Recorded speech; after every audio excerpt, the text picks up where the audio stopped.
So today we are going to discuss about physical education sample paper class 12th 2024-2025. Okay, so this is the latest paper released by CBSC. The marking scheme here is a bit absurd.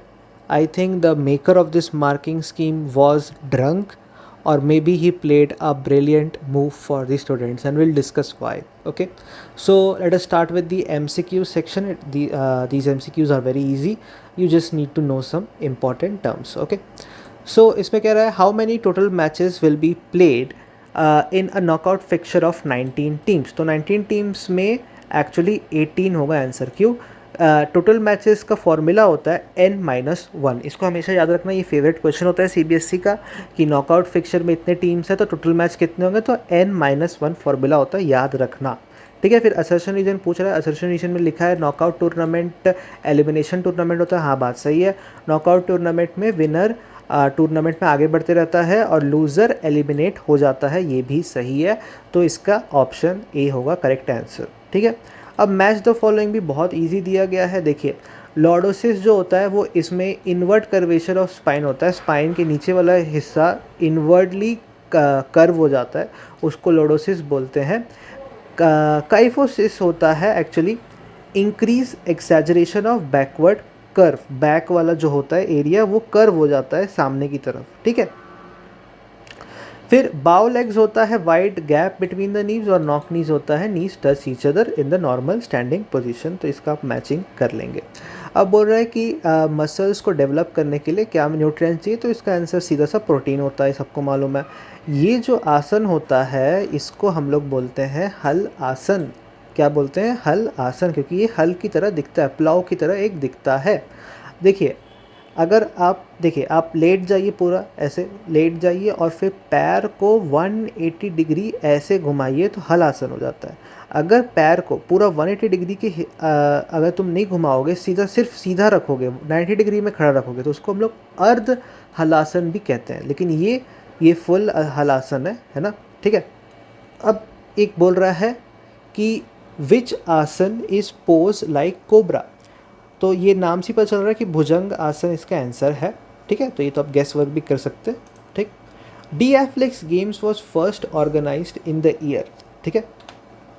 तो उसका answer है 1924. इसको याद रखिएगा कि D athletic या def Olympics जो बोलते हैं, डेफ ओलंपिक्स गेम्स, उनको 1924 से चालू किया गया था. क्वेश्चन 8 बोल रहा है मेनार्की इज़ डिफाइंड एज. तो मेनार्की होता है beginning of menstrual period in women. Comment section में बताइएगा कि आपका मेनार्की कब हुआ था. क्वेश्चन 9 में आगे बढ़ते हैं. Which of the following are fat soluble vitamins. तो आपको मालूम होना चाहिए कि फैट सॉल्युबल विटामिन्स ADE-K होता है, अडेक टाइप का, है ना. और वाटर सॉल्युबल होते हैं BNC. तो इसका आंसर है both option A and C. ठीक है. मैच द फॉलोइंग में हम लोग बात करते हैं, ये भी बहुत इजी है. तो पुशअप का होगा अपर बॉडी स्ट्रेंथ बॉयज़, और मॉडिफाइड पुशअप का होगा upper body strength girls. Partial club का याद रखिएगा एब्डोमिनल स्ट्रेंथ के लिए ही किया जाता है, कोर इससे स्ट्रेंथन होता है. तो पार्शियल क्लब अब्डोमिनल स्ट्रेंथ के लिए होता है, और प्लेट टैपिंग टेस्ट रिफ्लेक्स के लिए होता है. तो इसमें रिएक्शन टाइम गिवन है, तो ठीक है, उसका मैच हो जाएगा.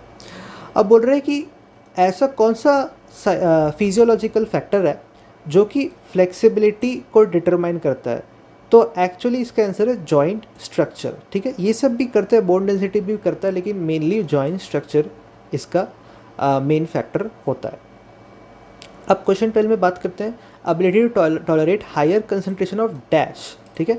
लैक्टिक एसिड हम लोग बचपन से पढ़ते रहे क्लास 6 से कि लैक्टिक एसिड जनरेट होता है जब भी हम लोग कोई एक हाई इंटेंसिटी वर्कआउट करते हैं, जैसे 2-हाइड्रोक्सी प्रोपेनोइक एसिड, इसको ये भी बोलते हैं आई थिंक. ठीक है. अब देखो, if a ball is hit and it is stopped by gravitational force, this is an example of which law of motion. ठीक है. तो जब वो ग्रेविटेशनल फोर्स से रुक रही है तो डी एक्सेलरेशन हो रहा है. तो ये मत सोचना कि इसका बी आंसर है लॉ ऑफ एक्सेलरेशन, नहीं, इसका एक्चुअल आंसर है लॉ ऑफ इनर्शिया, है ना. तुमको लग रहा होगा बोथ A एंड B होगा, क्योंकि इनर्शिया भी वर्क कर रहा है और एक्सेलरेशन भी वर्क कर रहा है. नहीं, इसका आंसर लॉ ऑफ इनर्शिया है। अब तुम मेरे से डिबेट कर सकते हो कि ये दोनों बहुत ए भी होना चाहिए, लेकिन इसके मार्किंग स्कीम में ही लिखा हुआ है लॉ ऑफ इनर्शिया। तो अब मार्किंग स्कीम में लिखा है तो अब मैं क्या बोलूँ, है ना। हमको भी पता है फिज़िक्स स्टूडेंट्स को कि इन रियल लाइफ जो सेकेंड लॉ ऑफ मोशन होता है वही रियल लॉ होता है। बाकी जो दोनों लॉज है, फर्स्ट लॉ और थर्ड लॉ, वो डिराइव्ड लॉज है। एक्चुअल लॉ तो सिर्फ एक ही है दुनिया में कि लॉ ऑफ एक्सेलरेशन, ठीक है, सेकेंड लॉ ऑफ मोशन। चलो ठीक है, इसको तुम एक्सेप्ट कर लो यार, क्या बोलूँ मैं।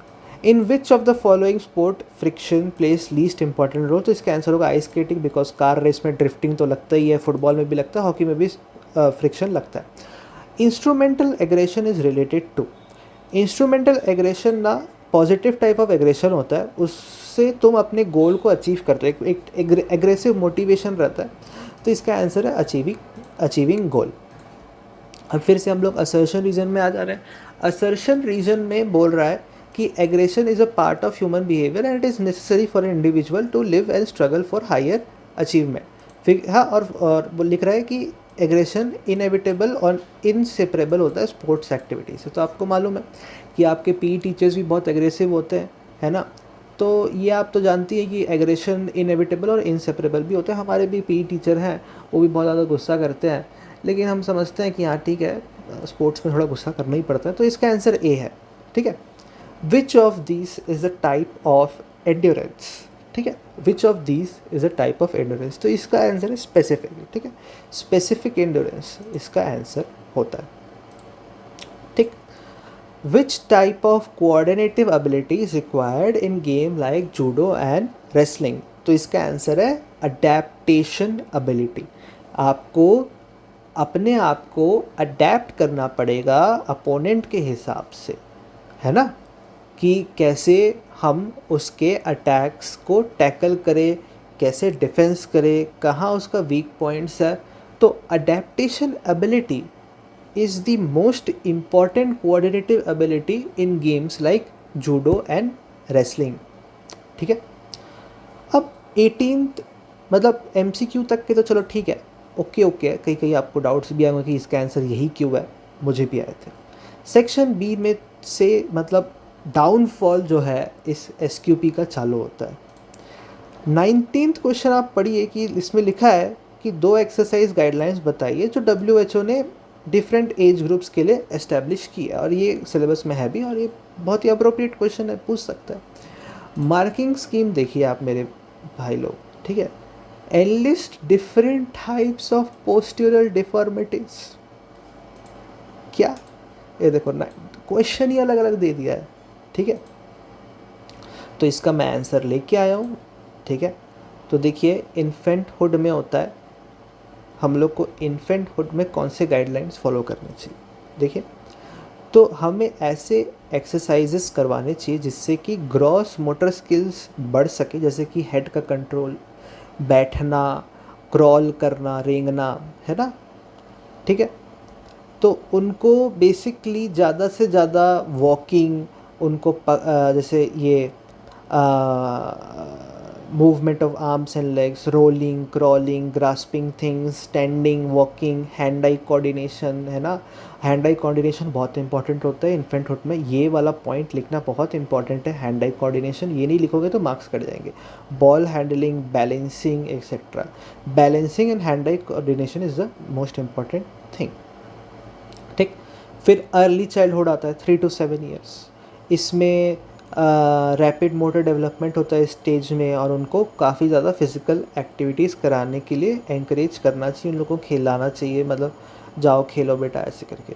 तो यहाँ पे भी हैंड आई कोऑर्डिनेशन बहुत इंपॉर्टेंट हो जाता है, और locomotor skills, cognitive skills, motor skills, ये सब हम लोग को बढ़ा रहता है। अब इसमें आप कोई भी खिला सकते हो, क्रिकेट खिलाना क्रिकेट खिलाओ, दौड़वाना है दौड़ाओ, फिर फुटबॉल खिलाओ, पुशअप तो नहीं, पुशअप करा सकते हो अगर उसका मन हुआ तो, करते हैं, ऐसा नहीं है नहीं करते, है ना।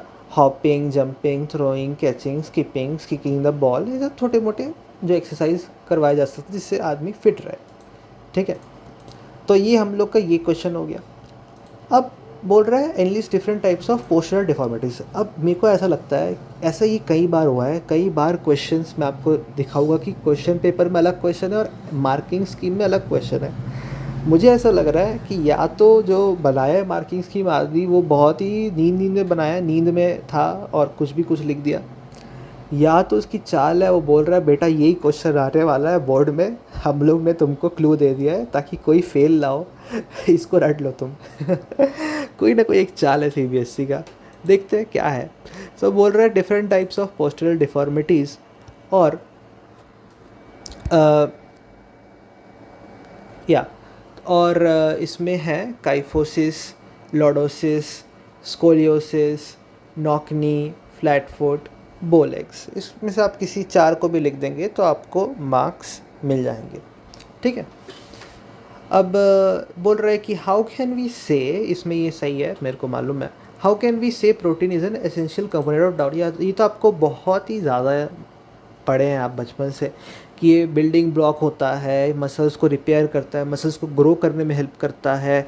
मसल्स अगर वीक हो जाएंगे तो हम लोग का मूवमेंट बहुत लिमिट हो जाएगा, ठीक है। स्पेशली ओल्ड एजेस में प्रोटीन खाना बहुत ज़्यादा ज़रूरी होता है, रिपेयर एंड मेंटेनेंस, और स्पेशली वो कनेक्टेड भी है इम्यून मैकेनिज़्म से, है ना, इम्यून सिस्टम को भी वो ठीक रखता है प्रोटीन।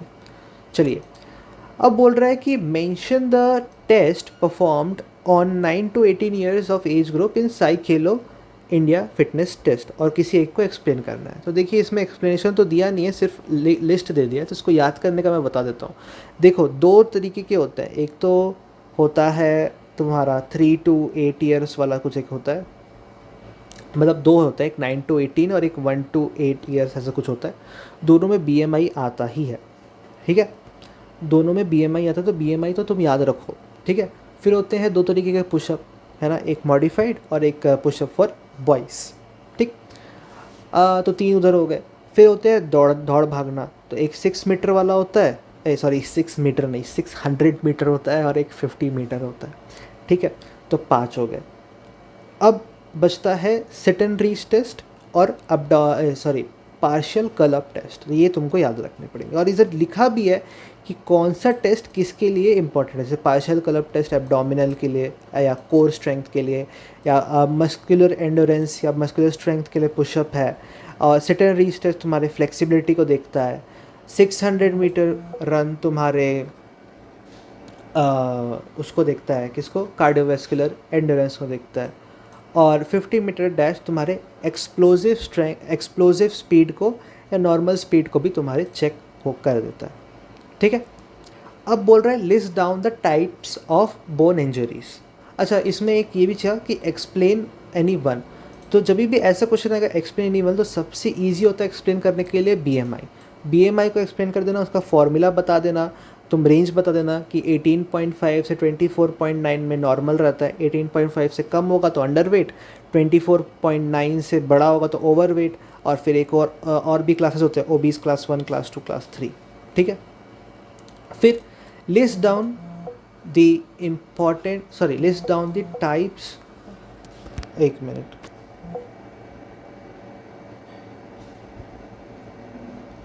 या सॉरी मेरे को थोड़े मैसेजेस आ गए थे। या list down the types of bone injuries. तो बोन इंजरीज तुम्हें घुमाने के लिए दिया गया है, एक्चुअली वो फ्रैक्चर्स के बारे में ही पूछ रहा है टाइप्स। तो हमको 5 फ्रैक्चर्स पढ़ने हैं, stress fracture, green stick fracture, comminuted fracture, transverse fracture, impacted fracture.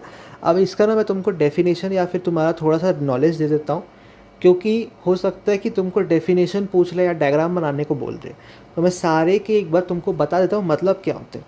देखिए स्ट्रेस फ्रैक्चर ना बेसिकली होता है अगर आप बोन को ज़्यादा स्ट्रेस दे रहे हो, यानी कि अगर मैं एग्जांपल बोलूँ एक, मान लीजिए आप हर रोज़ 50 पुशअप्स कर रहे हैं, लेकिन जो आप पुशअप्स कर रहे हैं वो गलत फॉर्म में कर रहे हैं, उसका आप टेक्निक जो कर रहे हैं वो गलत फॉर्म में हो रहा है, उससे बोन इंज्योर हो रहा है, लेकिन आप वो इंजरी पे ध्यान ना देख के पेन को आप सह ले रहे हैं, और रोज़ गलत फॉर्म में आपका गोल है 50 पुशअप्स करना और आप 50 पुशअप्स किए जा रहे हैं और आप को बेसिकली इंजरी हो जा रही है। तो क्या होता है कि धीरे धीरे क्रैक्स डेवलप हो जाते हैं बोन्स में, तो वो क्रैक्स माइनर फ्रैक्चर की तरह एक्ट करते हैं, तो उसी को हम लोग स्ट्रेस फ्रैक्चर भी कहते हैं। ग्रीन स्टिक फ्रैक्चर भी स्ट्रेस फ्रैक्चर की तरह ही थोड़ा सा होता है, थोड़ा डिफरेंट है। ये बच्चों में ज़्यादातर देखा जाता है। ग्रीन स्टिक फ्रैक्चर ना ऐसा होता है कि खेलते खेलते मान के चलो कि बच्चा गिर गया, तो हो सकता है कि उसका, क्योंकि बोन डेंसिटी उतना अच्छा ना हो, तो बच्चा ही है ना, तो कितना ही अच्छा बोन डेंसिटी होगा, तो बोन बेंड हो सकता है और क्रैक हो सकता है, एक कॉर्नर से, एक साइड से क्रैक हो सकता है। तो इसका आप डायग्राम में गूगल में सर्च कर सकते हैं, आपको समझ में आएगा। पूरी तरीके से टूटा नहीं होगा वो, लेकिन थोड़ा सा क्रैक हो गया होगा, ठीक है। ये बच्चों में ज़्यादातर देखा जाता है ग्रीन स्टिक फ्रैक्चर।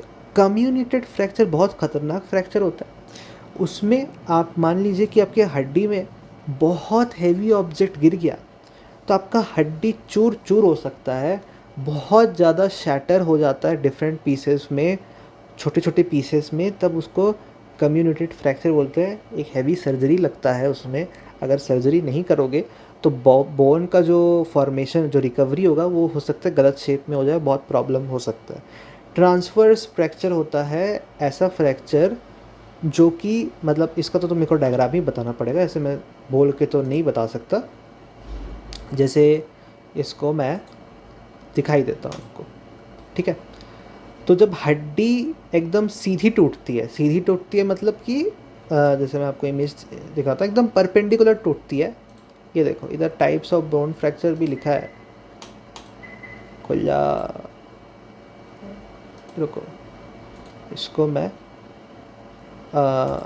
इमेज को ओपन कर देता हूँ। ये देखिए, तो बेसिकली इसमें देखिए ट्रांसवर्स फ्रैक्चर में क्या हो रहा है कि ये एकदम सीधा टूटा है, ठीक है, बोन के एकदम सीधा टूटा है, तो उसको हम लोग ट्रांसवर्स फ्रैक्चर करते हैं, है ना। परपेंडिकुलर या सीधा जो भी है, सीधा तो ये है लीनियर, है ना। ऑब्लिक भी होता है, स्पाइरल भी होता है। ग्रीन स्टिक, ये देखिए ग्रीन स्टिक में जो आपको बता रहा था कि बेंड हो जाना और एक कॉर्नर से टूट जाना, है ना। पूरा टूटा नहीं है, लेकिन एक कॉर्नर से क्रैक्स आ गए। और कम्यूनिटेड है ना, जो भी है, प्रोनाउंसिएशन में गलत बोल रहा हूँ, उधर देखिए हड्डी पूरा चूर चूर हो जाता है, बड़ा ही पेनफुल रहता है। वो भी पेनफुल तो सारे ही रहते हैं, बट वो ज़्यादा पेनफुल रहता है, ठीक है। और इम्पैक्टेड फ्रैक्चर्स वो फ्रैक्चर्स होते हैं जब आपका हड्डी टूटता तो है, लेकिन वो जो टूटे हुए दो हड्डी हैं, जैसे एक हड्डी दो टुकड़ों में टूटा, अब वो दोनों टुकड़े एक दूसरे के ऊपर घुस जाते हैं, तो उसको इम्पैक्टेड फ्रैक्चर बोलते हैं। वो और दर्द देता है ना। वो इम्पैक्टेड फ्रैक्चर फिर कंपाउंड फ्रैक्चर को, खैर छोड़ो, मैं उतना डिटेल में नहीं जा रहा, बट ये देखो इसमें लिखा है occurs when a bone breaks and the broken ends are driven into each other. तो देखिए कितना शॉकिंग चीज़ होता है। मैं आपको इसका दिखा भी देता हूँ। ये देखिए, जो दो हड्डी हैं, है ना, ये टूट गई हैं, ठीक है, लेकिन ये देखिए इसका एरो मार्क दिखा रहा है कि ये नीचे जा रहा है और ये ऊपर आ रहा है, मतलब ये हड्डी एक दूसरे के ऊपर टकरा के एक दूसरे के ऊपर घुस गई। जैसे कार का क्रैश नहीं होता है, कार का क्रैश कि ऐसे ट्रक आया, कार आया, ऐसे घुस गया एक दूसरे के ऊपर, तो इम्पैक्टेड फ्रैक्चर वो होता है। वो भी बहुत ही डेंजरस टाइप का फ्रैक्चर होता है।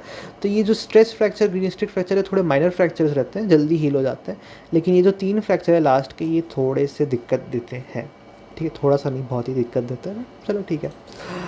What do you understand by the term goal setting? Goal setting is one of the best motivational strategies. It improves performance by directing attention, increasing effort and persistence. These goals can be long term or short term, and are designed to help athletes focus their efforts, stay motivated, track progress, and ultimately improve their performance. ठीक है। अब एक बड़ा सा बढ़िया question है, बोल रहा है कि define flexibility and list down it's tight. बड़ा ही बढ़िया क्वेश्चन है, मतलब ये क्वेश्चन आना चाहिए बोर्ड में, तभी मज़ा है ना। तो देखिए ये बहुत ही इंपॉर्टेंट क्वेश्चन है, define flexibility and list down its type. तो it is the ability which helps to do the movements with greater amplitude or with a greater range of motion, or we can say that flexibility refers to the range of movement in a joint or series of joints and in length in muscles that cross the joints to induce a bending movement or motion. तो इसका definition अब आप खुद से भी लिख सकते हो, ऐसा कोई दिक्कत की बात नहीं है। है ना। बेसिकली कहने का चाह रहा है कि जितना आपका ग्रेटर रेंज ऑफ मोशन होगा उतना ज़्यादा आपके फ्लेक्सिबिलिटी होगी, ठीक है। तो आप जॉइंट को कहाँ तक के मोड़ सकते हैं, कहाँ तक के उसको मूव कर सकते हैं, उसी को फ्लेक्सिबिलिटी कहा जाता है, ठीक है।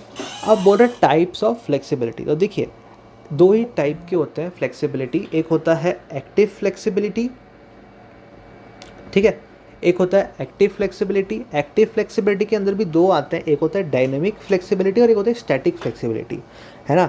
और एक होता है ये पैसिव फ्लेक्सिबिलिटी। तो दो टाइप के ही होता है ना। एक सब टाइप अंदर आता है एक्टिव के, डायनेमिक और स्टैटिक, ये भी आपको मालूम होना चाहिए। इसके ऊपर डिटेल में बात नहीं करूँगा, आपको मालूम ही होगा कि ये सब क्या है, ये तो बहुत ईजी डेफिनेशंस हैं, ठीक है। अब बेसिकली अब हाँ, हमारा सेक्शन बी कंप्लीट हो जाता है, ठीक है। अब हम लोग सेक्शन सी में आते हैं। सेक्शन सी भी बड़ा इंटरेस्टिंग है। Specify the purpose of specific sports programme organized for community services. तो स्पेसिफिक स्पोर्ट्स प्रोग्राम ये है आपके चैप्टर 1 से। चैप्टर 1 से आपका लास्ट टॉपिक है इसमें run for fun, run for health, health run जो भी बोलते हैं, फिर स्पोर्ट्स डे, फिर रन फॉर स्पेसिफिक कॉज, और 5 होते हैं एक्चुअली, मेरे को याद तो नहीं है, बट उसी का पर्पस पूछ रहा है।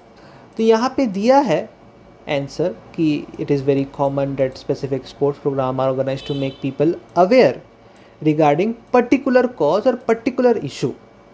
These programs are not related to competitions only, but it has a special reason. उन लोग अवेयरनेस क्रिएट करते हैं डिजीज़ेस के बारे में, जैसे कि एड्स हो गया, कैंसर हो गया, स्वाइन फ्लू हो गया, कोविड हो गया, है ना। और उसके लिए कलेक्ट करते हैं फंड्स, है ना। या फिर उन लोग एक दूसरे, भले ही डिजीज़ेस ना हो सकता है कि कुछ और स्पेशल कॉज हो, जैसे वॉर हो रहा है ना, तो वॉर के लिए रेफ्यूजीज़ के लिए फंड्स कलेक्ट किए जा रहे हैं, या फिर नेचुरल डिज़ास्टर हो गया, फ्लड, अर्थक्वेक, उसके लिए किया जा रहा है। बट ना ये 3 मार्कर का तो कहीं से भी आंसर है नहीं। तो मैं एक देखा था कहीं पे, हाँ, ये जो AI ने आंसर दिया मेरे को ज़्यादा अच्छा लग रहा है कि specific sports programme for community service can have various purposes including raising funds, promoting health, wellness and creating awareness, ठीक है। फिर रेजिंग फंड्स में आता है रन फॉर चैरिटी, है ना। प्रमोटिंग हेल्थ एंड वेलनेस में आता है रन फॉर हेल्थ, फिर स्पोर्ट्स डे, है ना, फिर क्रिएटिंग अवेयरनेस में आता है रन फॉर यूनिटी, है ना, फिर रेज अवेयरनेस अबाउट डिसीजेस। तो ये ज़्यादा फुल आंसर मेरे को ज़्यादा अच्छे से लग रहा है। 5 आप पाँचों को एक्सप्लेन कर दीजिएगा, है ना। ये जो मार्किंग स्कीम में जो आंसर दिया है वो मेरे को बहुत ही शॉर्ट लग रहा है, और इसमें तो आपको मेरे ख्याल से 1.5 भी मार्क्स कोई दे देगा तो बहुत है, ठीक है। तो ये मेरे को थोड़ा गड़बड़ है लग रहा है आंसर। तो मेरा सजेशन यही है, वो लास्ट टॉपिक चैप्टर 1 का पूरा पढ़ लीजिए एक बार अच्छे से और उसको छाप दीजिए, ठीक है। अब बात करते हैं what are the health problems faced by a woman due to female athlete triad in its sports and athletic performance. ये बहुत इंपॉर्टेंट क्वेश्चन है। फीमेल एथलीट ट्रायड में आते हैं, फर्स्ट आता है ऑस्टियोपोरोसिस, सेकंड आता है एमेनोरिया, थर्ड आते हैं ईटिंग डिसऑर्डर्स जो कि एनोरेक्सिया नर्वोसा होता है, और एक बुलिमिया नर्वोसा होता है, I don't know the pronunciation but ऐसे ही कुछ होता है। ये बहुत ही इम्पॉर्टेंट क्वेश्चन हो जाता है, ठीक है। तो इसमें लिखा भी है कि problem faced by woman consist of eating disorder, osteoporosis, amenorrhoea, ठीक है। एमेनोरिया में आपका मेंस्ट्रुअल प्रॉब्लम्स होते हैं, है ना। फिर ईटिंग डिसऑर्डर में आपके बुलिमिया नर्वोसा होता है कि आप वो खाने के बाद उल्टी कर दे रहे हो, एनोरेक्सिया नर्वोसा होता है कि आप खाना ही छोड़ दे रहे हो, ऑस्टियोपोरोसिस में बोन डेंसिटी डाउन हो जाता है। तो ये सब है। फिर प्रॉब्लम क्या क्या होती है वुमन को ये सब के कारण, तो हो सकता है कि वो खाना कम खा रही हो और न्यूट्रिशन नहीं मिल रहा है तो वो टायर्ड फील करेगी, है ना। उससे शॉर्टनेस ऑफ ब्रेथ होगा, स्टमक इन्फ्लेमेशन हो सकता है, मसल वीकनेस हो सकती है, वीक बोन हो सकता है, और हार्मोनल इम्बैलेंस हो सकता है, एमेनोरिया के कारण हार्मोनल इम्बैलेंस हो सकता है, साइकोलॉजिकल इफेक्ट्स होते हैं, लगता है ना कि भूख लग रहा है तो हम लोग को गुस्सा गुस्सा लगता है और एग्रेशन आ जाता है, बहुत कुछ होता है, कोई दुखी हो जाता है, कोई खुश तो कोई होता नहीं होगा बट गुस्सा आ जाता है कि भाई भूख लग रहा है खाना दो मेरे को, है ना। और ऑफ कोर्स अगर आपका इम्यून सिस्टम बेकार रहेगा क्योंकि आप खाना अच्छे से खा नहीं रहे हो तो आप बहुत जल्दी बीमार पड़ सकते हो। और अगर आपको मान के चलिए कि आपको हल्का फुल्का इंजरी भी हो गया तो रिकवरी पीरियड प्रोलॉन्ग हो जाएगा क्योंकि आपके पास उतने न्यूट्रिशन ही नहीं है, उतने वाइट ब्लड सेल्स नहीं, उतने आपके पास वो एसेंशियल कंपोनेंट्स नहीं है जिससे रिकवरी फास्ट हो सके, ठीक है। तो बहुत सारे आप आराम से अपने हिसाब से लिख सकते हैं। फिर बोल रहा है, अच्छा ये तो बढ़िया क्वेश्चन है, इसको तो मेरे को पानी पी के आपको समझाना पड़ेगा। ये एक वंडरफुल क्वेश्चन है, पानी है नहीं उतना बट चलो ठीक है। देखिए ये बढ़िया है, इसको मैं आपको बताता हूँ। देखिए 27 पढ़िए, बोल रहा है, क्या बोल रहा है, write in detail the aims and objectives of special Olympic Bharat. ठीक है, ये क्वेश्चन है और इसका मेरे पास आंसर भी है, रखा हुआ है आंसर। अब मार्किंग स्कीम में देखो मैं तुमको बताता हूँ इसमें क्या क्वेश्चन है, पढ़ो। Right in detail the aims and objective of Paralympic committee. ठीक है भाई, एक बार को मैं समझ गया कि क्वेश्चन अलग अलग तो ने, मतलब जिसने भी मार्किंग स्कीम बनाया होगा सर ने, उन्होंने इसके बजाय ये क्वेश्चन दे दिया, कोई दिक्कत नहीं है। तो आप सोच रहे होगे कि चलो ठीक है इस क्वेश्चन का आंसर पढ़ लेता हूँ, लेकिन नहीं, इसमें दोनों में क्वेश्चंस तो अलग है, आंसर तक के अलग है गाइस, आंसर तक के अलग है। Yes, I am not lying. जो आंसर है उसमें एम्स एंड ऑब्जेक्टिव दिया तो है, लेकिन पैरालंपिक गेम्स के बारे में दिया है। पैरालंपिक कमेटी का क्या एम है, ऑब्जेक्टिव है, उसके बारे में मेंशन ही नहीं किया गया आंसर में। पैरालंपिक कमेटी का अलग होगा ना भैया, अलग होगा उसका एम्स एंड ऑब्जेक्टिव, और गेम्स का अलग होगा। तो ये आपको ध्यान रखना है कि इसमें आंसर्स अलग है, क्वेश्चन अलग है, यहाँ पे क्वेश्चन अलग है। This is a very interesting phenomena, ठीक है। तो इस आंसर को पढ़ते ये आंसर भी अच्छा है, लेकिन ये सिर्फ इधर तक है, write in detail the aims and objective of Paralympic games, committee का नहीं है ये, ठीक है। तो पढ़ते हैं answer. The Paralympic games are a multi sports event for athletes with physical, mental and sensorial disabilities. ये बहुत इंपॉर्टेंट लाइन है, बहुत अच्छा डेफिनेशन लिखा गया है कि ऐसे एथलीट्स के बारे में, ऐसे एथलीट्स के लिए बनाया गया है मल्टी स्पोर्ट इवेंट जो कि या तो फिजिकल, मेंटल या सेंसोरियल डिसेबिलिटीज़ के शिकार है। ये हो सकता है मोबिलिटी डिसेबिलिटी, एम्प्यूटीज़ हो सकते हैं, विजुअल डिसेबिलिटीज़ वाले लोग हो सकते हैं, है ना, इसमें सब इंक्लूड हो जाते हैं, है ना। और डेफ वाले जो होते हैं उनका तो अलग ही चलता है, अलग deaf Olympics, right. The main objective of Paralympics are as follows. देखो मैं बोला था ये पैरालंपिक कमेटी के बारे में नहीं बात कर रहे लोग, पैरालंपिक्स के बारे में बात कर रहे हैं। तो देखो ये भी पढ़ लो, ये भी बहुत इंपॉर्टेंट है। तो ये चाहते हैं कि पैरा स्पोर्ट को वर्ल्ड वाइड प्रमोट किया जाए, है ना, without any unlawful discrimination on the grounds of disability, race, skin colour, national, ethnic और social origin, age, sex, gender, sexual orientation, language, political और अदर ओपिनियन, रिलीजन और believes, circumstances of birth और other unlawful ground. मतलब भाई जो answer बनाया है ना वो सब मेंशन कर दिया भाई। इतने तो भाई हम लोग अपने सोशल वाले आंसर्स में भी नहीं लिखते थे। तो disability, race, skin colour, national, ethnic, social origin, ये सब तुम रख लो, sexual orientation, circumstances of birth, right, और अदर लॉफुल ग्राउंड, ठीक है। अच्छा है, तो आपको वर्ल्ड वाइड प्रमोट करना है without any discrimination, sure. Second point है support and encourage educational and cultural activities and exchanges that contribute to the development and promotion of the Paralympic movement, enhance awareness of disability and drive social inclusion। drive social inclusion बहुत important और नया term हो सकता है तुम्हारे लिए, तो ये बहुत इंपॉर्टेंट, लिख के आना प्लीज़, लिख के आना, ड्राइव सोशल इंक्लूजन, और ये वाला भी, अदर लॉफुल अनलॉफुल ग्राउंड और सरकमस्टांसेस ऑफ बर्थ।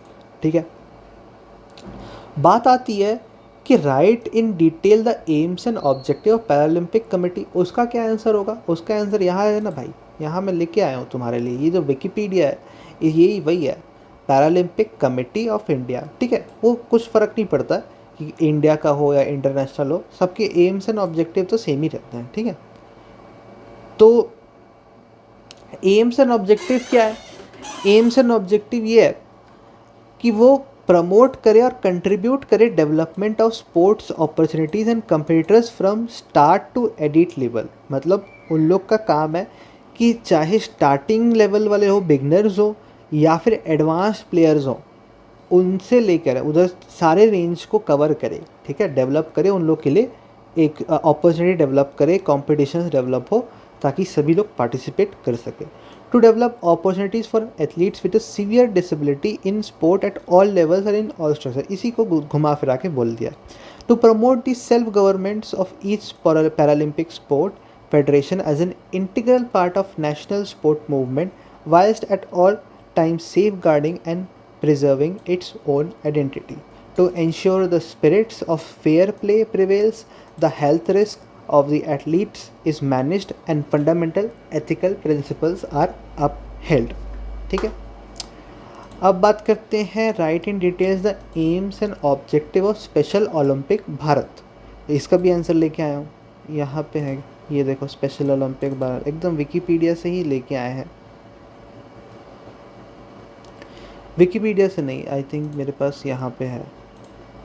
हाँ देखो, ये जो ऑर्गेनाइजेशन है ना, ये अरे भाई, give me a break, so many ads. या सो ये जो ऑर्गेनाइजेशन है वो एस्टेब्लिश हुई थी 2001। ठीक है, एक्चुअली ये हुई थी 1988 में, लेकिन उसका नाम था स्पेशल ओलंपिक्स इंडिया। 2001 में उसका नाम स्पेशल ओलंपिक्स भारत रखा गया। ठीक है, तो इसका एम क्या है? Increase participation of disabled people in games and sports. Its another objective was to develop leadership quality, social quality and health. The organization organizes sports competition at state and national level. It also serves talented players and train them for international games. ठीक है, today around 1 million athletes are the member of this organization and 84,950 coaches train these athletes. This organization does the all-round development of the players throughout games and sports. ये भी अच्छा है। Mission क्या है कि provide year round sports training and athlete competition for children and adults with intellectual disabilities. ठीक है, ये ऑर्गेनाइजेशन एम करता है वैसे इंडिविजुअल्स को जिनके पास इंटेलेक्चुअल डिसेबिलिटीज़ हैं, और उनको प्रमोट करता है फिज़िकल फिटनेस, सोशल इंटरेक्शन और सेल्फ कॉन्फिडेंस। ठीक है, तो देखा जाए तो ये जो क्वेश्चन है ना, स्पेशल ओलंपिक भारत या फिर पैरालंपिक कमेटी या फिर पैरालंपिक स्पोर्ट्स, सबके आंसर सेम है, लेकिन हल्का हल्का डिफरेंस है। ठीक है, तो तुम एक ही क्वेश्चन में 3 आंसर समझ लिए। अब आता है differentiate between nutritive and non nutritive components. बहुत इंपॉर्टेंट क्वेश्चन, बहुत ज़्यादा इंपॉर्टेंट क्वेश्चन है, ये आएगा ही आएगा पक्का। तो ये भी पढ़ सकते हो, लेकिन ना ये वाला मेरे को ना मज़ा नहीं आया है। इसका मैंने एक और आपके लिए खोजा है यहाँ से, shala.com से। इसको मैं थोड़ा, हाँ, तो ये पूरा आपको दिख रहा होगा। ठीक है, तो ये देखिए, nutritive components of food are those elements that provide a considerable quantity of energy to the system, such as protein, carbohydrates and fats, all of which are essential to the body. Non-nutritive components of the diet are those components that do not have any nutritional value but are nonetheless necessary for the body in tiny quantities. और ये nutritive components energy provide करती है, और non nutritive components flavour और texture provide करता है। ठीक है। न्यूट्रिटिव कंपोनेंट्स ग्रोथ और रिपेयर ऑफ टिश्यूज़ को प्रमोट करते हैं, और नॉन न्यूट्रिटिव कंपोनेंट क्वालिटी और अपील ऑफ फूड है ना, जो हम लोग को क्रेविंग्स रहता है वो ये फूड एडिटिव्स के कारण ही रहते हैं। ठीक है, और ये मेटाबॉलिज्म को भी रेगुलेट करते हैं। इन लोग मेटाबॉलिज्म को रेगुलेट नहीं करते हैं, इन लोग बस एक चीज़ करते हैं, वो क्या करते हैं, उन लोग एंटीऑक्सीडेंट्स प्रोवाइड करते हैं, है ना, जो कि डैमेज से प्रिवेंट कर सकता है, which is caused by the free radicals in our food. ठीक है, तो ये ज़्यादा इम्पॉर्टेंट, ये ज़्यादा मेरे को ठीक लगा। बाकी वो भी ठीक ही है, मार्किंग स्कीम में कोई गलत नहीं है ना। ये थोड़ा सा शॉर्ट में लिखा है कि provide energy, provide fair texture, ये ग्रोथ एंड रिपेयर को करता है, ये फूड एडिक्टिव के कारण मतलब क्रेविंग्स देता है बेसिकली, ये मेटाबॉलिज्म को रेगुलेट करता है, और ये एंटीऑक्सीडेंट देता है ताकि फ्री रेडिकल्स इन फूड डैमेज ना कर सके हमारे सेल्स को। ठीक है, ये बायो वाले ज़्यादा अच्छे से समझेंगे। With the help of suitable sport example explain the application of Newton's third law in sports. अब ये तो तुम फिज़िक्स वाले लोगों को सबको मालूम होगा कि न्यूटन्स थर्ड लॉ क्या बोलता है। वो बोलता है कि हर एक्शन के लिए एक इक्वल एंड अपोजिट रिएक्शन होता है, तो उसको हम लोग स्टेट कर देंगे। अब जो इधर एग्जाम्पल दिया है स्विमिंग वाला, इसको पूरा पढ़ लो। ठीक है, मैं रीड भी कर देता हूँ। In swimming Newton's third law is evident in the propulsion generated by a swimmer's arm strokes against the water. When a swimmer pulls their arm through the water with force, the water exerts an equal and opposite force backward on the swimmer's hand. This reaction force propels the swimmer forward through the water. Basically, आपको ये ध्यान रखना है कि अगर Newton's third law का कोई भी एग्जाम्पल पूछे कि स्पोर्ट्स में क्या काम आता है, तो आपको स्विमिंग वाला आंसर ही लिखना है। क्यों मैं वॉकिंग का भी तो लिख सकता हूँ, मैं रनिंग का भी लिख सकता हूँ, रनिंग में भी तो वही होता है, एक्शन रिएक्शन। नहीं, तुम समझ नहीं रहे हो बात को। क्या पता जो बोर्ड का जो चेकर है उसको ये चीज़ नहीं पता हो कि जब हम लोग वॉक करते हैं या रन करते हैं तो एक्शन रिएक्शन मैकेनिज़्म होता है। हो सकता है वो कॉमर्स वाला हो, है ना, चेकर, उसको नहीं पता हो तो वो रॉन्ग कर सकता है। लेकिन स्विमिंग सबको मालूम होता है कि वाटर को पीछे फेंकोगे तो आदमी आगे बढ़ेगा, वाटर को पीछे फेंकोगे तो आदमी आगे बढ़ेगा। तो पीछे और आगे एकदम इक्वल एंड अपोजिट फोर्स, आपको ये रट लेना है। आपको एग्जाम्पल में स्विमिंग ही लिखना है और कुछ नहीं। वॉकिंग, ये वो, बॉल थ्रोइंग, ये थ्रोइंग, गन शॉट, गन जो भी है ना, गन्स में भी होता है ना एक्शन रिएक्शन में मैकेनिज्म, कंजर्वेशन ऑफ मोमेंटम, जो भी है, तो वो सब कुछ मत लिखना, स्विमिंग ही लिखना। ये मेरे कहने का मतलब है। ठीक है, फिर एक है क्वेश्चन, बड़ा सस्ता सा क्वेश्चन है, how can we enhance the performance with the help of self talk and self esteem. इसको आप खुद अपने मन से लिखो यार, उन लोग पढ़ते भी नहीं है, लिटरली इस क्वेश्चन का उन लोग पढ़ते भी नहीं है क्या लिखा है बच्चा करके। ठीक है, तो आप अपने हिसाब से कर सकते हैं, इसमें कोई दिक्कत नहीं है। ठीक है, सेक्शन सी हम लोग का कंप्लीट हो गया, देख लेते हैं। हाँ, सेक्शन सी हम लोग का कंप्लीट हो जाता है। अब हम लोग सेक्शन डी की तरफ आगे बढ़ते हैं। इम्पॉर्टेंट सेक्शन डी भी होता है ना।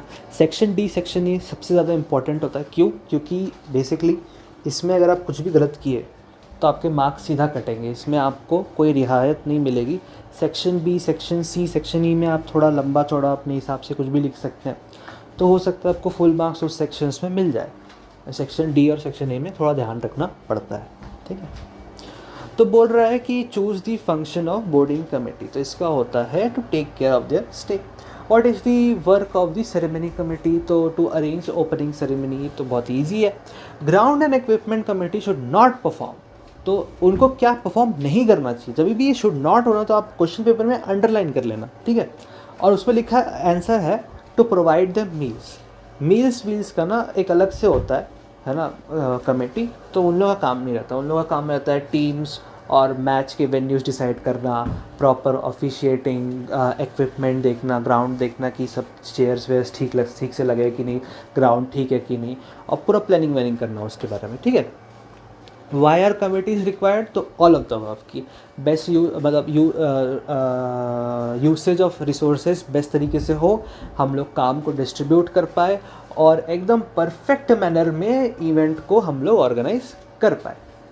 ठीक है, क्वेश्चन फॉर ब्लाइंड को तुम लोग को रीड करना कर लेना, बहुत ज़्यादा मुश्किल तो है नहीं। ठीक है, तो वो तुम कर सकते हो। 32 की बात करते हैं।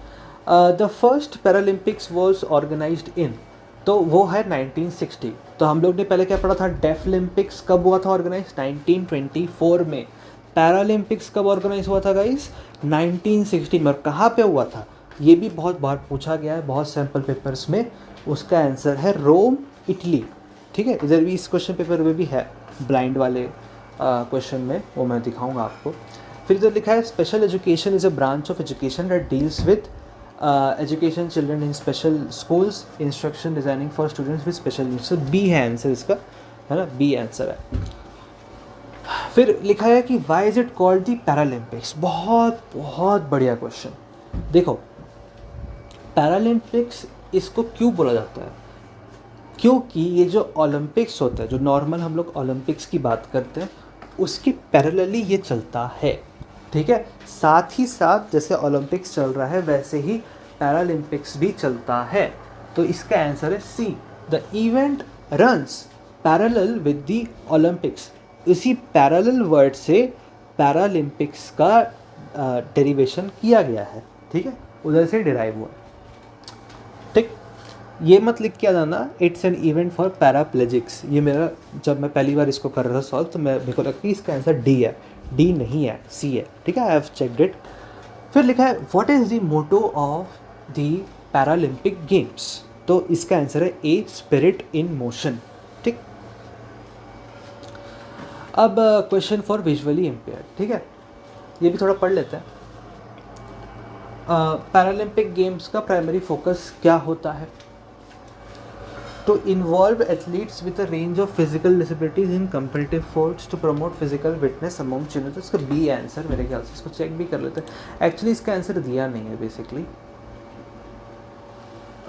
तो मेरे ख्याल से तो इसका बी होगा। अगर आपको लग रहा है कोई आंसर अलग है तो आप कमेंट में बता सकते हैं। Who organize the first event that eventually led to creation of the Paralympic Games. देखो, डॉक्टर लडविग गटमैन, ये बहुत इंपॉर्टेंट नाम है, इसको याद रख लीजिए। डॉक्टर लडविग गटमैन, ये एक्चुअली पैरालंपिक गेम्स के फाउंडर थे। ठीक है, ये उनको बहुत ज़्यादा एम्पैथी था ऐसे लोगों के प्रति, तो इन्होंने ये चीज़ फाउंड की थी। ठीक है, फाइंड की थी। फिर in which year were the first official Paralympic games held, इसको डिस्कस कर सके 1960। फिर ये भी हम लोग डिस्कस कर चुके हैं, कहाँ पे हुई थी, रोम, इटली। सी है इसका आंसर। ठीक है, फिर लिखा है primary effect of exercise on cardio respiratory system, तो इसका आंसर है ए, डिक्रीज्ड हार्ट रेट। जब हम लोग रेस्ट करते हैं तो हम लोग का हार्ट रेट डिक्रीज हो जाता है। ठीक है, एक्चुअल में आप बोल सकते हैं कि इंक्रीज स्ट्रोक वॉल्यूम भी तो होना चाहिए, लेकिन इसका आंसर अब डिक्रीज्ड हार्ट रेट लिखा है तो लिखा है, अब क्या करोगे। ठीक है, ये भी बहुत इंपॉर्टेंट क्वेश्चन है, सेकंड और थर्ड, कि स्ट्रोक वॉल्यूम क्या होता है, कार्डियक आउटपुट क्या होता है। ठीक है, इसको आप याद रखिए कि स्ट्रोक वॉल्यूम जो होता है वो volume of blood ejected by the heart पर बीट होता है। ठीक है, और कार्डियक आउटपुट क्या होता है, कार्डियक आउटपुट होता है volume of blood ejected by the heart पर मिनट। ठीक है, हर मिनट कितना वॉल्यूम ऑफ ब्लड इजेक्ट हो रहा है उसको कार्डियक आउटपुट बोलेंगे, और पर बीट कितना वॉल्यूम ऑफ ब्लड इजेक्ट हो रहा है उसको हम लोग बोलेंगे स्ट्रोक वॉल्यूम। ठीक, अब बोल रहा है ब्लड प्रेशर क्या होता है, तो ब्लड प्रेशर का आंसर है blood pressure is the force exerted by blood against the walls of arteries. ठीक, ये तो समझ में आ रहा है प्रेशर क्या होता है, फिजिक्स वाले को तो पता है, फोर्स पर यूनिट एरिया, वही है ना, वॉल्स एरिया है, फोर्स है। ठीक, क्वेश्चन फॉर ब्लाइंड भी इजी है, इसको तुम खुद ही कर लेना, इजी है। ठीक, सेक्शन ई के बारे में बात करते हैं, एक मिनट।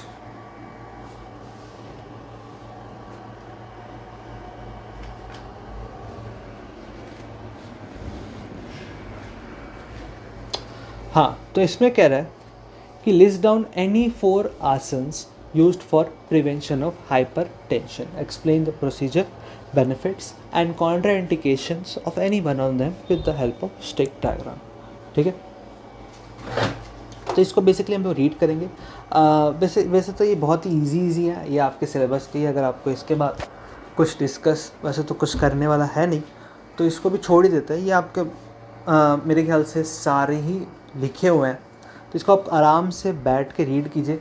इसको कुछ समझाने वाला कुछ है नहीं, क्योंकि सिलेबस के अंदर वाला ही है, तो बहुत ज़्यादा कुछ इंपॉर्टेंट है नहीं.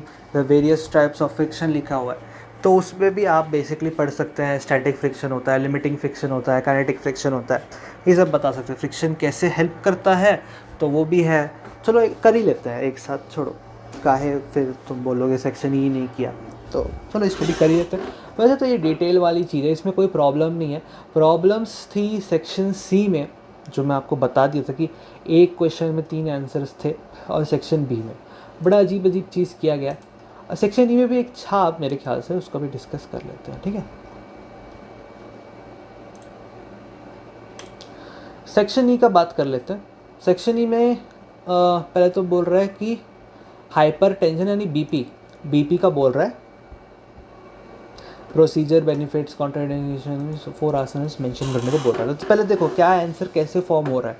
ठीक है, तो जब भी आपको बोल रहा है कि हाइपर टेंशन का प्रिवेंशन वाला आसन बताओ, उसने पहले देखो आंसर में क्या किया है. पहले उसने हाइपर टेंशन को डिफाइन किया है. तो आपको obesity, hyper tension, diabetes, asthma, back pain, joint, वो सब पेन, उसके बारे में कोई भी प्रिवेंशन पूछेगा तो उससे पहले तुम्हारा ड्यूटी बनता है कि उसका तुम डिफ़ाइन करो, उसको डिफ़ाइन करो. तो इसमें लिखा है blood pressure is the force of blood pushing against the walls of your arteries. Arteries में वॉल्स भी, जो आर्टरी वॉल होते हैं, उसमें कितने फोर्स से ब्लड पंप हो रहा है.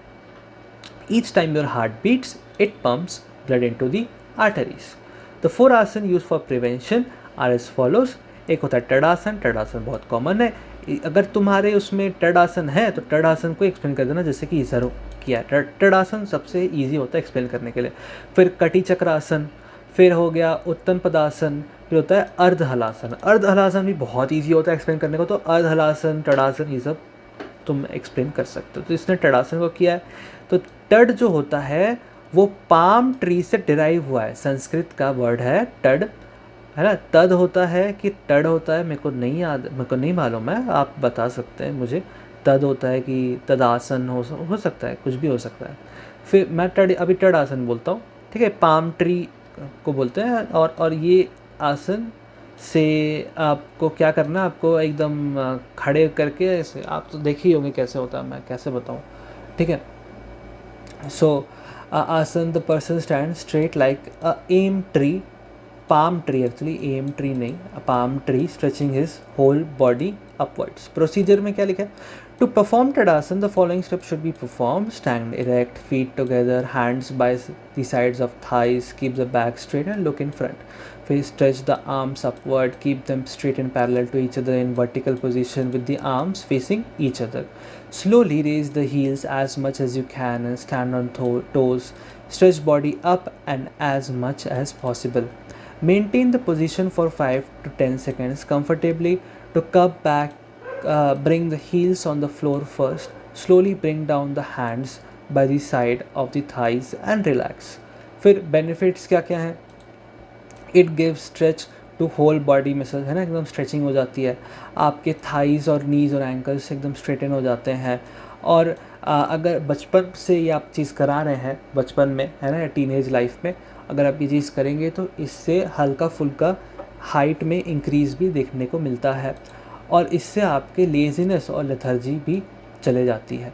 प्रिकॉशंस देखिएगा कि जो इनर अपर आर्म्स है वो ईयर्स को टच करने चाहिए, रिस्पेक्टिव ईयर्स को टच करने चाहिए, है ना.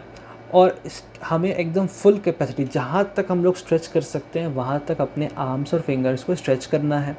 और सबको हेड, नेक, बॉडी सबको स्ट्रेट लाइन में रखना है, ऐसा झुक वुक के नहीं करना है ना. अवॉइड बेंडिंग फॉरवर्ड और बैकवर्ड, एकदम स्ट्रेट रहना है. बेसिकली वही बोलना जा रहा है. कॉन्ट्राडिक्शंस है कि अगर आपको वर्टिगो का प्रॉब्लम है ना, नॉजिया फील हो रहा है, चक्कर आ रहा है, तो ये सब आसन आप थोड़ा छोड़ सकते हैं. ठीक, discuss the purpose of Rikli and Jones fitness test. तो ये बहुत ही डिटेल में समझाया है, ऐसे ही आंसर लिखना है, ठीक है। ये बहुत अच्छे से आंसर इस पे बताया गया है। सेक्शन ई के आंसर्स मेरे को बहुत अच्छे लगे, ठीक है। तो देखिए इसमें क्या है, even in old age everyone wants to continue to be able to continue to do what he wants without pain for as long as possible. It requires proper fitness during such age. In the beginning there were not enough tests to assess the functional fitness. Recognizing the need for a tool to evaluate the functional fitness of performance of older adults, Dr. Roberta Rickley and Dr. Jesse Jones. अगर तुम लोग Marvel movie देखते होगे तो Jessica Jones से तुम याद रख सकते हो कि उसका नाम क्या था, जेसी जोन्स। और रिकली को तुमको खुद याद रखना पड़ेगा, रोबर्टा रिकली। एक रॉबर्ट फ्रॉस्ट भी है अब लोग के एनसीईआरटी वाले, इंग्लिश वाले एनसीईआरटी में I think road side stand करके कुछ एक बनाया है, फायर एंड आइस, पता नहीं क्या क्या लिख रहा है, रॉबर्ट फ्रॉस्ट, ठीक है। तो Roberta Rikli and doctor Jessie Jones, उन्होंने ये चीज़ फुलरटन यूनिवर्सिटी में ये सीनियर फिटनेस टेस्ट कंडक्ट करवाया था सबसे पहले। उनका ये इन्वेंशन है। और इसको क्योंकि उन्होंने फुलरटन यूनिवर्सिटी में डेवलप किया, तो इस टेस्ट को कभी कभी Fullerton functional test of senior citizens भी कहा जाता है। तो आपको ये याद रखना है कि Rikli and Jones fitness test को क्या कहा जाता है कभी कभी। तो आपको अगर क्वेश्चन पेपर में आए कि Fullerton functional test for senior citizens, तो आपको डरना नहीं है, आपको ये समझ जाना है कि रिकली एंड जोन्स वाले टेस्ट की बात हो रही है। The test is based on a functional fitness framework which points out that being able to perform everyday activities. तो इसमें छः टेस्ट होती हैं। एक होता है चेयर स्टैंड टेस्ट, है ना, चेयर में आप कितने जल्दी मतलब खड़े होके फिर बैठ सकते हो, फिर खड़े होके बैठ सकते हो, उसको मेजर किया जाता है। फिर होता है आर्म कर्ल टेस्ट, है ना, जो सिंपल 1-2 पाउंड के जो वो होते हैं आपके डंबल्स, उससे आपका आर्म कर्ल टेस्ट लिया जाता है। अपर बॉडी का स्ट्रेंथ इससे डिटरमाइन होता है, आर्म फ्लेक्सर स्ट्रेंथ, ये सब भी लिखा हुआ है कि क्या क्या चीज़ उससे डिटरमाइन हो रहा है।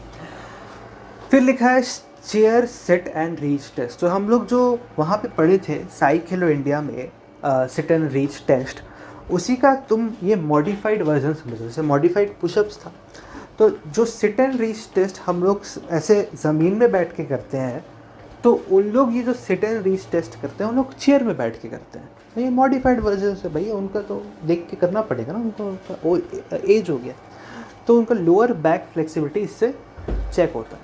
फिर होता है बैक स्क्रैच टेस्ट की, हाथ को एकदम पीठ के पीछे रखे हैं और दोनों हाथ को ऐसे मिलाना, हैंडशेक टाइप का पीछे से करना पड़ता है, बैक से दोनों हाथ को हैंडशेक करने की कोशिश करनी पड़ती है। और अगर नहीं भी हो पा रहा है तो मेजर करते हैं कि कितना डिस्टेंस है दोनों हैंड्स में, ठीक है। तो बैक स्क्रैच टेस्ट भी होता है, उससे भी फ्लेक्सिबिलिटी और range of motion of shoulders check होता है।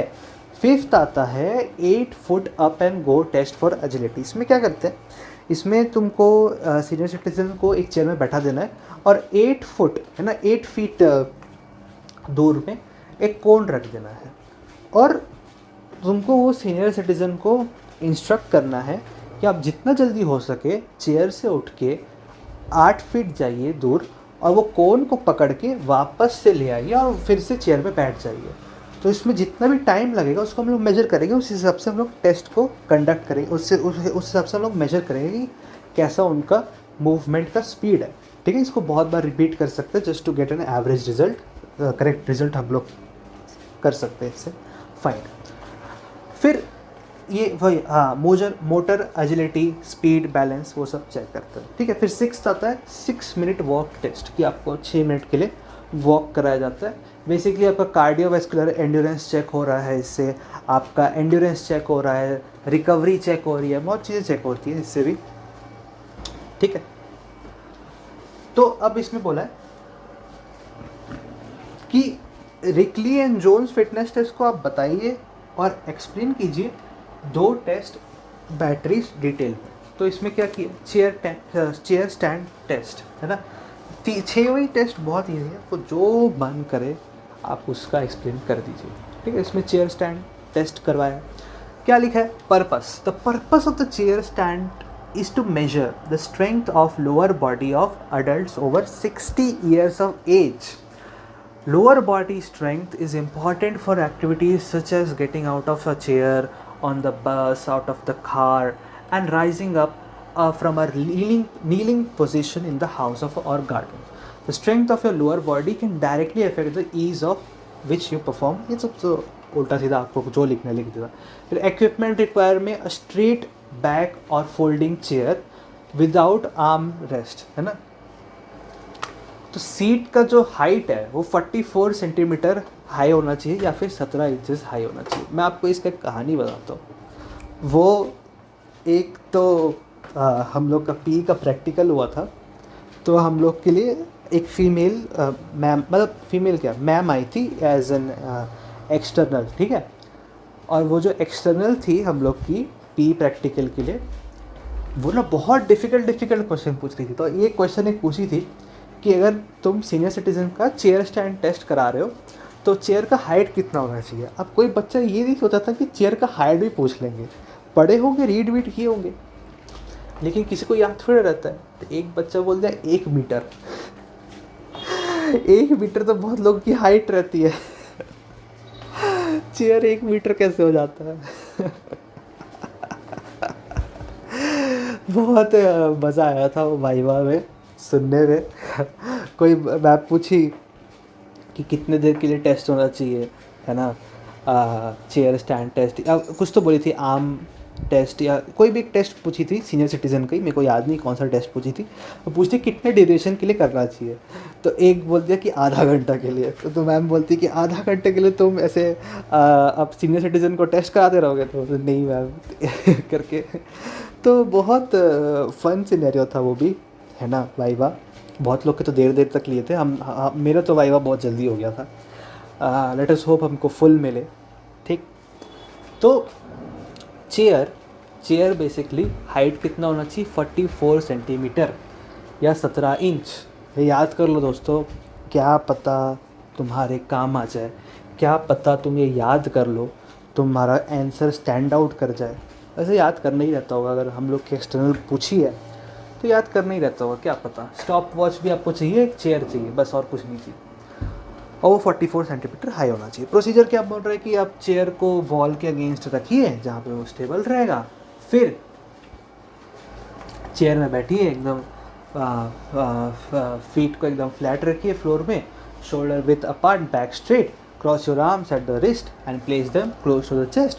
On the command go you will rise up to a full stand and sit again as many times as you can during the 30-second interval.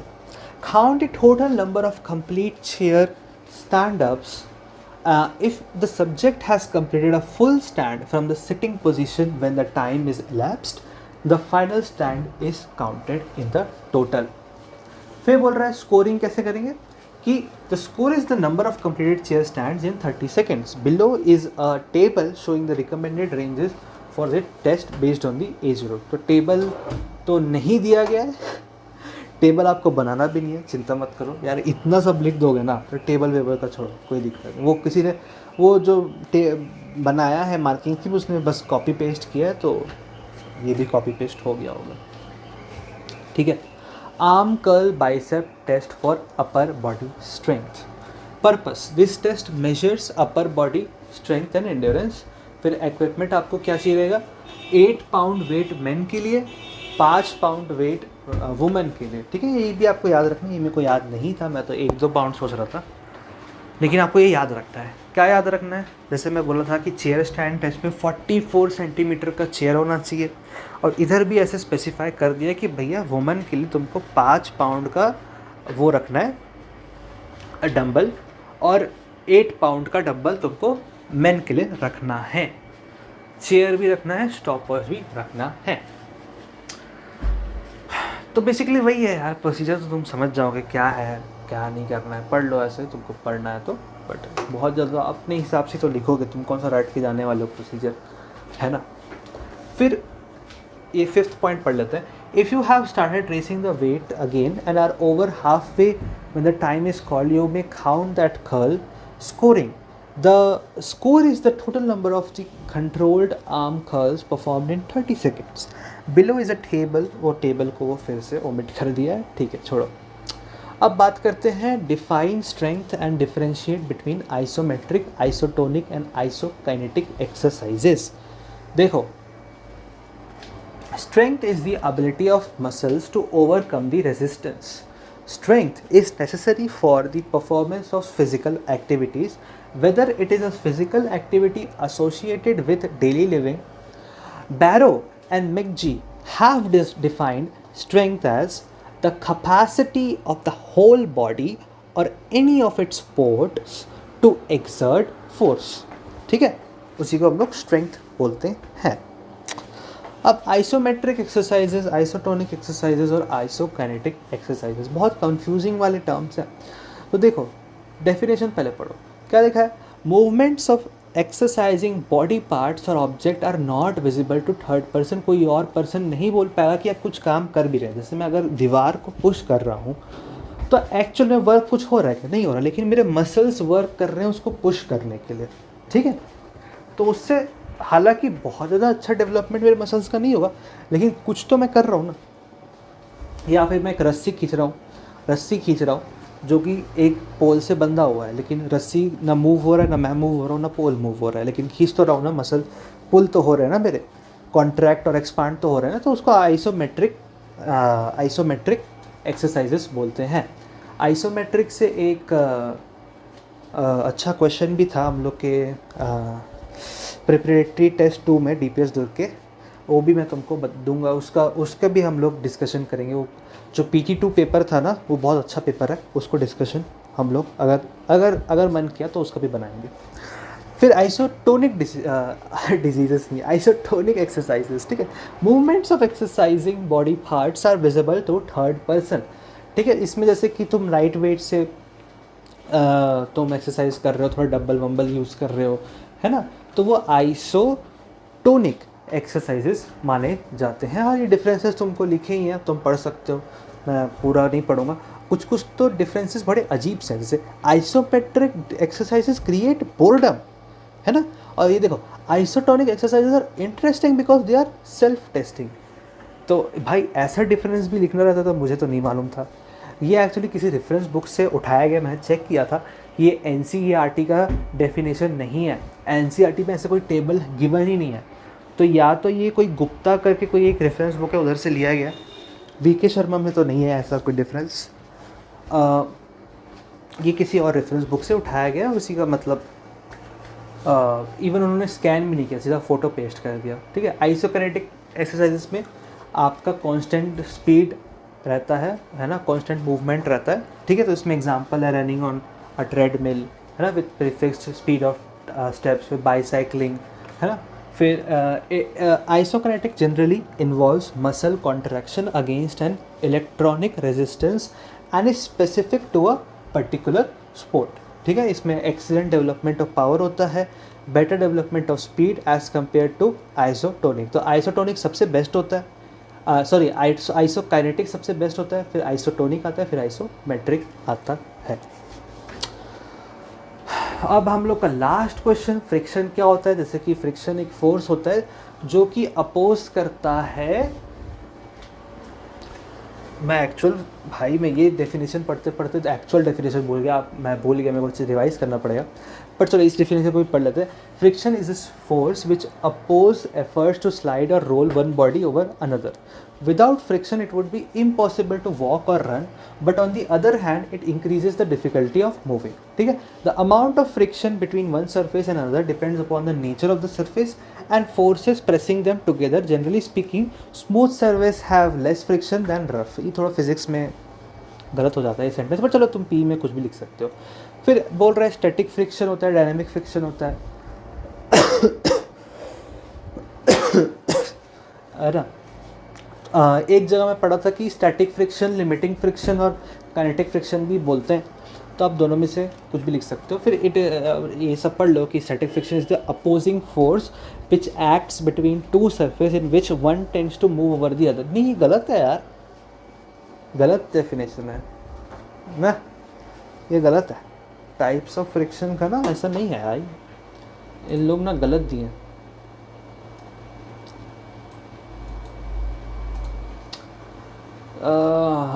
देखो बाईजूस खुलेगा क्या आजकल? बाईजूस बंद हो गया।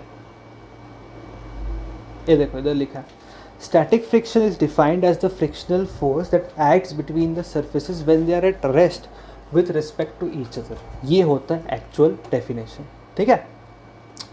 फिर स्लाइडिंग फ्रिक्शन होता है। Sliding friction is defined as the resistance that is created between any two objects when they are sliding against each other, है ना। रोलिंग फ्रिक्शन होता है when resist the motion of a ball और wheel and is the weakest type of friction. Fluid friction भी होता है, fluid friction मत लिखना, ठीक है। एक लिमिटिंग फ्रिक्शन भी होता है कि लिमिटिंग फ्रिक्शन वो होता है जो मतलब स्टैटिक फ्रिक्शन से कन्वर्ट करके काइनेटिक फ्रिक्शन में डेवलप होता है, ठीक है। यहाँ भी लिखा है डायनामिक फ्रिक्शन जो होता है स्लाइडिंग और रोलिंग, ठीक। ये ज़्यादा इंपॉर्टेंट है ना। ये देखो ये इंपॉर्टेंट है। Friction is both helpful in sports, friction is necessary, है ना।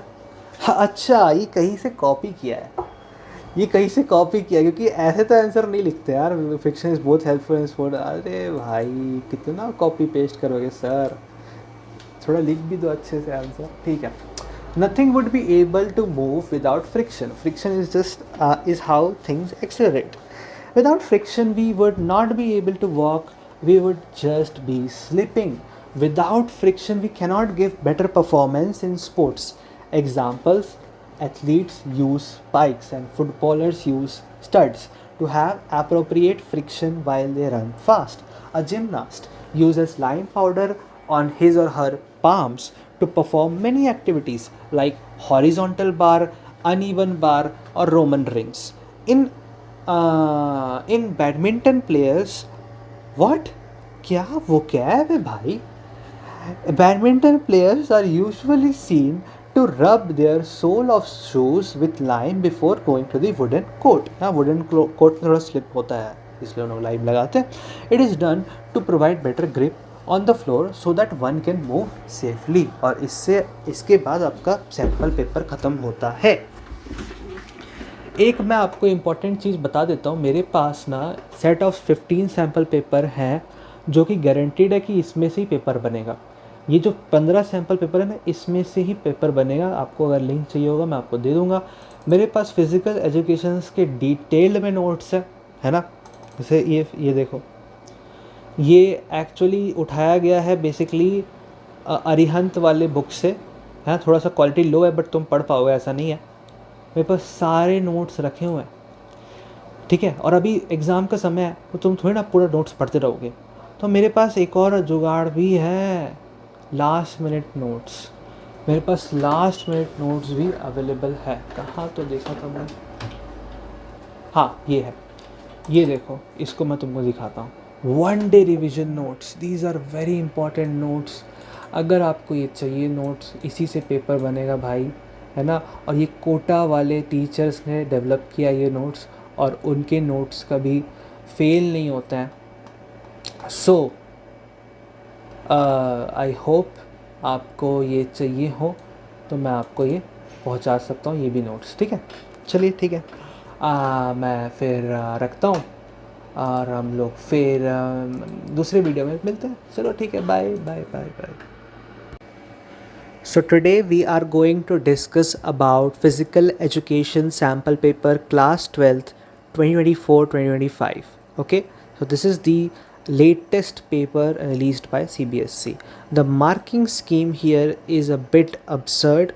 I think the maker of this marking scheme was drunk, or maybe he played